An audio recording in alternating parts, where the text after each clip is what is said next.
트럼프 대통령이 플로리다에서 대선 출정식을 갖고 재선을 향한 대장정에 나섰습니다. 미국의 중앙은행인 연방준비제도는 오늘 현행 2.25에서 2.50%인 기준금리를 동결했습니다. 센서스에 시민권 문항이 추가되면 뉴욕시 공립교에 할당되는 연방정부의 교육지원금 감소액이 1,000만 달러에 달할 것이라는 분석이 나왔습니다. 뉴욕시 대중교통 무임 승차에 대한 단속이 강화됩니다. 뉴욕시 특목고 입학시험이 인종 편중 문제에서 백인 특혜 논란으로 확대되고 있습니다. 이상은 이 시각 주요 뉴스입니다. 시청자 여러분 안녕하십니까? KBN 뉴스입니다. 트럼프 대통령이 역대 대선에서 초박빙의 승부수가 펼쳐지며 캐스팅보트 역할을 했던 플로리다에서 대선 출정식을 갖고 재선을 향한 대장정에 나섰습니다. 트럼프 대통령은 다시 한번 미국을 위대하게를 외치며 지지를 당부했습니다. 임동규 기자가 전해드립니다.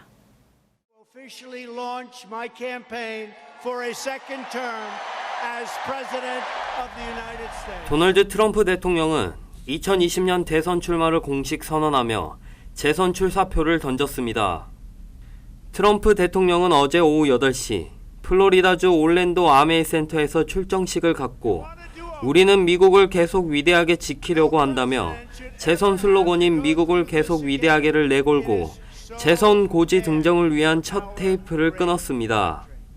이로써 제46대 미국 대통령을 뽑을 2020년 11월 3일 대선을 향한 16개월에 걸친 대장정에 막을 올렸습니다. 트럼프 대통령은 이날 2만여 명의 지지자들로 행사장이 꽉 들어찬 가운데 초대형 정치 집회 형식으로 열린 출정식에서 우리는 미국을 그 어느 때보다 매우 위대하게 지킬 것이라며 이것이 내가 오늘 밤 여러분 앞에 서 있는 이유라고 밝혔습니다. First we do make America great again, then we do keep America great. Let me hear it. Ready? Make America great again. 76분간 이어진 트럼프 대통령의 연설은 자신의 재임 기간 경제 성과를 과시하고 기성 언론과 기득권 정치, 라이벌 민주당을 공격하는 데 초점이 맞춰졌습니다. 자신이 집권 첫날부터 가짜뉴스 언론과 불법 마녀 사냥으로 괴롭힘을 받았다고 주장하고 2020년 대선에서 민주당 후보에게 투표하는 것은 극단적인 사회주의의 부상이나 아메리칸 드림 파괴에 투표하는 것이라고 주장했습니다. 출정식이 열린 올랜도 아메이 센터에서는 하루 전부터 지지자 수천 명이 모여 분위기를 뜨겁게 달궜으며 곳곳에서 대통령을 반대하는 시위도 열렸습니다. KBN 뉴스 임동규입니다. 미국의 중앙은행인 연방준비제도는 오늘 현행 2.25에서 2.50%인 기준금리를 동결했습니다. 연준은 오늘까지 이틀간 통화정책회의인 연방공개시장위원회 정례회의를 열어 이같이 결정했습니다. 미중 무역전쟁 여파 등에 대한 우려로 기준금리 인하에 대한 시장의 기대와 전망이 커지고 있지만 연준은 동결을 결정했습니다. 연준은 그러나 연초부터 유지해왔던 기준금리 조정에서 인내심을 가질 것이라는 표현을 삭제하고 앞으로 기준금리 인하 가능성을 열어뒀습니다. 연준은 경제 전망에 대한 불확실성이 증가했다며 이런 불확실성과 미미한 인플레이션 압력에 비춰 경제 전망에 대한 정보의 함의를 면밀히 관찰하고 경기 확장을 유지하기 위해 적절히 대응하겠다고 밝혔습니다. 연준은 올해 초부터는 기존의 점진적 추가 금리 인상 표현을 삭제하고 대신 인내심을 강조하며 동결 기조를 유지해왔습니다. 연방기금 금리 선물 시장은 6월 기준금리 인하 가능성을 20%, 7월 인하 가능성을 80% 반영하고 있습니다. 2020 센서스의 시민권 문항 추가 여부에 대한 연방 대법원의 상고심 판결을 앞두고 있는 가운데 시민권 문항이 추가되면 뉴욕시 공립교에 할당되는 연방정부의 교육 지원금 감소액이 1,000만 달러에 달할 것이라는 분석이 나왔습니다. 2020 센서스에 시민권 문항이 추가될 경우 비시민권자의 불참에 따른 인구 조사 누락으로 연방정부 교육 지원금이 미 전역에서 1억 5,200만 달러 줄어들 것이라고 US 뉴스가 보도했습니다. 또 뉴욕시는 캘리포니아주 LA 다음으로 큰 타격을 입을 것으로 전망됐습니다. 교육 전문지 초크비트는 1,000만 달러가 뉴욕시 교육 재정의 큰 부분은 아니지만 연방정부의 지원금이 공립교내 상담 서비스와 학과 보조, 방과 후 프로그램 운영에 쓰이는 만큼 큰 피해를 입을 그룹은 저소득층 학생이라고 지적했습니다. 시민권 문항의 추가를 추진하고 있는 트럼프 행정부는 이번 인구조사에서 이민자들의 인구 누락을 꾀한다는 비난을 받아왔습니다. 얼반 인스티튜트에 따르면 시민권 문항과 상관없이 뉴욕주에서 인구 누락이 제일 심할 것으로 예상되는 그룹은 흑인과 히스패닉 커뮤니티였습니다. 아시아 태평양계 주민의 경우에는 약 200만 명의 주민이 누락될 위험에 처해 있으며 연령별로 볼 때 누락 가능 인구가 제일 큰 그룹은 50세 이상입니다. 한편 뉴욕을 포함한 여러 지방의 연방법원에서 시민권 문항 추가는 위헌이라는 판결이 잇따라 나온 가운데 연방대법원은 이달 중으로 상고심 판결을 내릴 전망입니다. 메돌랜즈 발전소 건설에 대해 반대 시위가 열리는 등 논란이 되고 있는 가운데 뉴저지주 환경국이 메돌랜즈 발전소 건립 계획에 대한 검토를 연기하기로 했다고 밝혔습니다. 놀스버겐 리버티 제너레이팅 발전소의 건설을 계획한 미쓰비시의 미국 자회사 다이아몬드 제너레이팅은 뉴저지 주정부 측에 기술적인 문제점을 보완한 건립 계획안을 다시 제출하겠다고 전달했습니다. 메돌랜즈 발전소 건립을 반대하는 환경단체들은 검토 연기 결정을 환영했습니다. 다이아몬드 제너레이팅 대변인은 환경국 조치에 대해 큰 지연을 일으킬 것으로 보고 있지는 않다고 발표하고 환경국과 협조적으로 일을 진행시키고 있다고 덧붙였습니다. 메돌랜즈 발전소 건설 예상 비용은 총 15억 달러로 해켄색 강 인근 북부 버겐 카운티에 자리 잡게 되며 인근 지역에 280만 톤의 이산화탄소를 배출할 것으로 예상되지만 발전소에서 발생되는 전기는 뉴저지주가 아닌 뉴욕시와 허드슨 강 인근으로 제공됩니다. 다이아몬드 제너레이팅은 메돌랜즈 건설공사에 2,100명 이상의 임시 건설 인력을 고용할 것으로 발표했고 30여 명의 발전소 운영 인력을 고용하고 매년 500만 달러의 발전소 유지 비용을 지역 하청 업소들에 지출할 전망입니다. 그러나 메돌랜즈 발전소 건설을 반대하는 환경단체들과 지역 정치인들은 다이아몬드 제너레이팅의 사업 허가 신청 현황에 대해 의문을 제기하고 있습니다. 현재 머피 주지사는 프로젝트에 대해 공식적인 입장을 밝히지 않고 있습니다. 최근 뉴욕시 대중교통요금 인상과 함께 무임승차가 급격히 증가한 데 따라 이에 대한 단속이 강화됩니다. 앤드류 쿠오모 뉴욕 주지사는 최근 지하철과 버스의 무임승차가 크게 급증했다며 이를 막기 위해 경찰과 보안요원 500명을 추가 배치해 단속을 강화할 것이라고 밝혔습니다. 경찰은 시내 50개 지하철역과 버스 정류장을 돌며 단속을 벌일 예정입니다. 쿠오모 주지사는 뉴욕시경 소속 경관 200명과 MTA 소속 요원 300명을 무임승차가 잦은 곳에 배치할 것이라고 전했습니다. MTA는 무임승차로 인한 손실액이 지난 2017-2018 회계년도에 2억 2,500만 달러에서 올해는 이미 2억 4,400만 달러로 늘었다고 밝혔습니다. 특히 버스는 5명 중 1명이 무임승차한 것으로 나타났습니다. 뉴욕시 트랜짓도 70명으로 구성된 무임승차 단속반을 운영하고 있습니다. 이와는 별도로 뉴욕시 트랜짓과 MTA는 앞으로 더 많은 감시 카메라를 설치하고 추가 인력을 투입해 요금을 내는지를 집중적으로 감시하겠다고 밝혔습니다.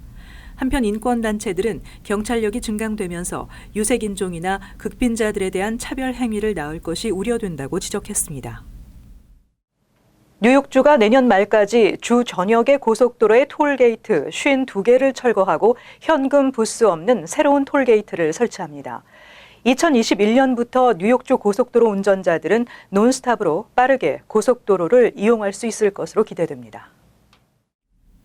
뉴욕주 고속도로 공사는 17일 이사회에서 뉴욕주 내 모든 톨 부스를 없애는 방안을 승인했습니다.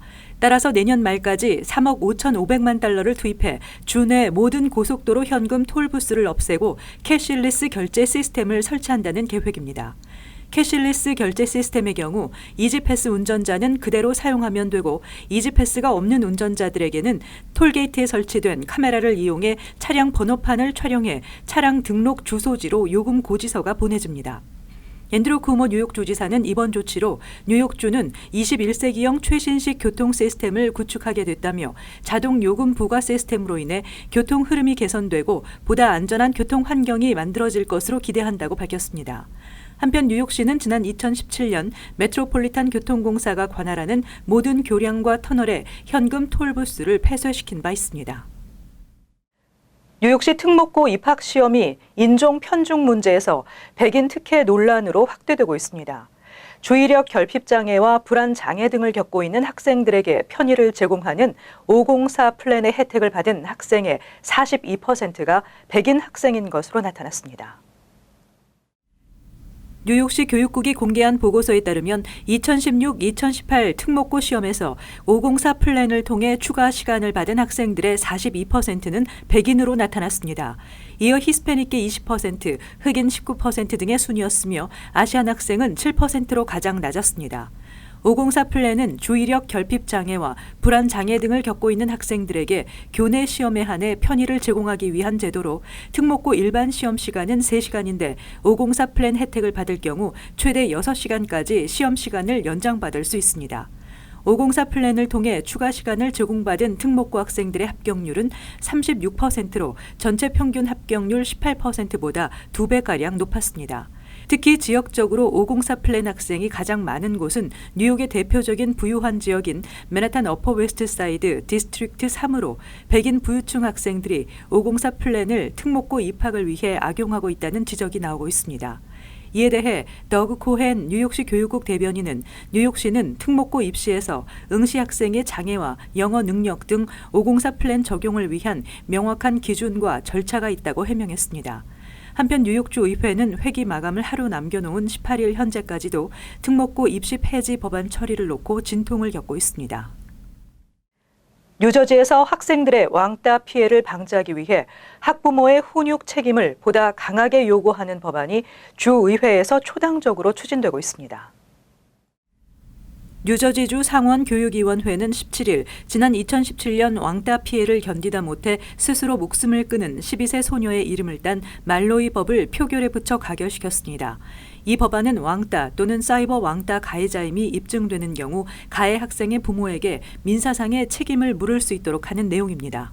법안에 따르면 자녀가 다른 학생을 괴롭히거나 왕따 가해 행위가 분명한데도 이를 부모가 알고도 교육하지 않거나 방치할 경우 민사상의 책임을 물을 수 있다는 것입니다.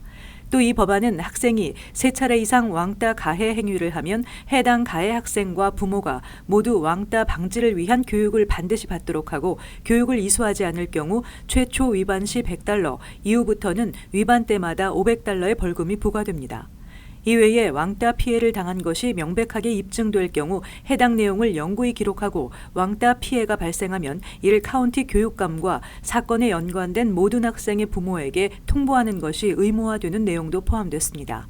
뉴저지는 전국에서도 가장 강력한 왕따 방지 규정을 두고 있지만 여전히 미흡하다는 지적입니다. 지난 2017년 12세 중학생 말로이 그로스만이 오랜 시간 동안 사이버 왕따에 시달려 자살했음에도 가해 학생이나 학교 당국자 중 그 누구도 책임을 지지 않고 있으며 법적 혐의도 적용되지 않고 있습니다. 법안은 주 상하원 본회의를 통과하고 주지사의 서명을 받아야 공식 발효됩니다. 샌프란시스코가 미국에서 처음으로 전자담배 판매를 전면 금지하는 조례를 통과시켰습니다. 전자담배 시장의 70% 이상을 장악하고 있는 주의 본사가 있는 도시여서 더 관심이 모아지고 있는데요. 다음 주 2차 투표에서 통과되면 내년부터 시행이 확정됩니다. 샌프란시스코 일간 크로니클에 따르면 샌프란시스코 감독위원회는 어제 식품의약청에서 전자담배가 공중보건에 미치는 영향에 대해 검토를 마치기 전까지 전자담배 판매와 유통을 금지하고 샌프란시스코 내에서 전자담배 생산도 금하는 조치를 만장일치로 승인했습니다. 이번 조치는 샌프란시스코에 본사가 있고 전자담배 시장의 70% 이상을 장악한 주를 겨냥한 것이라는 분석입니다. 미국 대부분의 주에서 청소년들의 전자담배 구매를 제한하고 있지만 이번처럼 청소년, 성인 모두에게 전자담배 판매를 전적으로 금지하는 조치는 샌프란시스코가 처음입니다. 최근 청소년들의 전자담배 흡연이 심각한 수준에 달했다는 비판과 관련해 규제를 촉구하는 목소리가 곳곳에서 나오고 있습니다.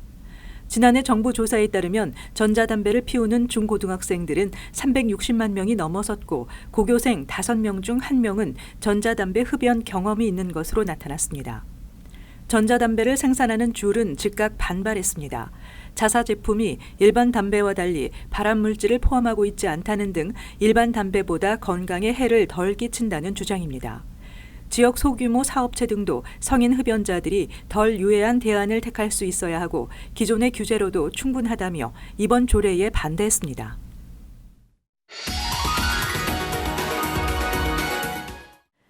이어서 LA 지역 한인 사회의 소식입니다. 19살 한인 대학생이 펜실베니아주 필라델피아에서 실종된 지 엿새 만에 LA에서 숨진 채 발견됐습니다. 펜실베니아 경찰 당국에 따르면 지난 12일 필라델피아 드렉셀 대학교 기숙사에서 마지막으로 목격된 후 실종됐던 1학년 한인 앤드류 윤이 LA에서 숨진 채 발견됐다고 밝혔습니다. They were found yesterday, and he was located yesterday. We took the initial report, and then between LA and Drexel, they started releasing things from there. 경찰 당국은 타살 흔적 등이 발견되지 않은 만큼 자살 가능성에 무게를 두고 윤 군이 정확히 어떻게 LA까지 오게 됐는지 그리고 자세한 사망 원인 등을 조사할 계획이라고 덧붙였습니다. 한편 윤 군은 노스캐롤라이나주 채플힐 출신으로 드렉셀 웨스트팔 미디어 아트 디자인 대학에서 영화와 TV 전공이었던 것으로 알려졌습니다. 남가주 직장인들의 번아웃 상태가 전국에서 가장 심각한 상태인 것으로 나타났습니다. 설문조사업체 로버트 하프 에이전시에 따르면 미 전역의 28개 주요 대도시 사무직 직장인들을 대상으로 번아웃 상태에 대해 설문조사를 실시한 결과 LA와 오렌지 카운티 내 직장인 50%가 번아웃 상태에 해당된다고 답했습니다. LA와 오렌지 카운티의 번아웃 증후군 비율이 높은 이유로는 높은 주거비로 인한 물가 인상과 긴 통근 시간 등으로 조사됐습니다. LA와 오렌지 카운티에 이어 디트로이트, 시카고, 피닉스, 뉴욕 순으로 직장인들의 번아웃 상태가 많은 것으로 집계됐습니다.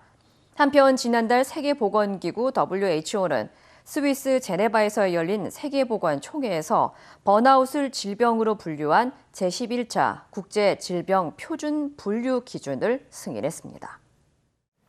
이어서 간추린 소식입니다. 플로리다 마조리 스톤맨 더글라스 고교 12학년생 카일 카슈브는 지난 17일 자신의 트위터에 하버드대로부터 입학 취소를 통보받았다고 밝혔습니다. 카슈브는 지난해 2월 총기 난사 사건의 생존자로 참사 후 총기 소유의 자유를 지지해 눈길을 끌어왔는데 카슈브가 지난 2017년 소셜미디어 등에 흑인과 유대인 등을 겨냥한 인종차별적 글을 쓴 것이 최근 드러났습니다. 이에 대한 논란이 커지면서 하버드대는 카슈브에게 입학 허가를 취소한다고 통보했습니다. 멜린다 게츠 퀸즈 보로장이 새 회계년도에 진행되는 공공시설 개보수 프로젝트에 6,500만 달러의 예산을 책정했다고 어제 발표했습니다. 이번 예산에는 퀸즈 지역 공원 등 시설에 2,350만 달러, 지역 공립학교에 1,310만 달러, 문화시설에 1,030만 달러, 퀸즈 도서관에 150만 달러 등의 예산이 포함됐습니다. 이와 함께 뉴욕 가정상담소의 가정폭력 쉘터 재건을 위한 100만 달러 등도 포함됐습니다. 어제 오전 퀸즈 베이사이드의 크로체론 팍에서 신생아 시신이 발견됐다는 신고가 접수돼 소동이 벌어졌으나 확인 결과 인형이었던 것으로 드러났습니다. 경찰은 신고자가 일부러 인형을 풀숲에 놓은 뒤 허위 장난 신고를 한 것으로 보고 정확한 사건 경위를 조사 중입니다. 만약 신고자가 허위 신고를 한 정황을 발견하면 처벌을 받을 수 있다고 경찰은 전했습니다. 뉴욕시 보건국이 퀸즈와 스태튼 아일랜드, 브롱스 지역을 대상으로 20일부터 24일까지 모기 살충 작업을 실시합니다. 보건국은 이들 세 개 보로 내 늪지대와 비주거 지역을 중심으로 이 기간 오전 6시부터 오후 7시까지 헬리콥터를 동원해 살충제를 뿌립니다. 보건국은 비가 올 경우 살충 작업을 24일부터 26일까지로 변경해 시행한다고 밝혔습니다. 계속해서 환율과 증권 소식입니다.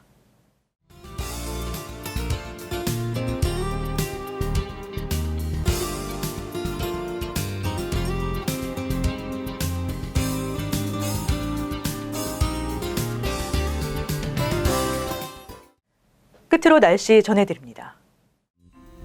목요일 대체로 맑겠으나 습도가 높고 오후에 곳에 따라 비나 소낙이 예상됩니다. 낮 최고 기온은 78도, 섭씨 영상 26도, 밤 최저 기온은 65도, 섭씨 영상 18도 예상됩니다. 금요일은 대체로 흐리고 오전에 한두 차례 비가 내리겠습니다. 토요일 화창한 날씨 예상됩니다. 이상으로 KBN 뉴스를 마칩니다. 시청해주신 여러분 고맙습니다.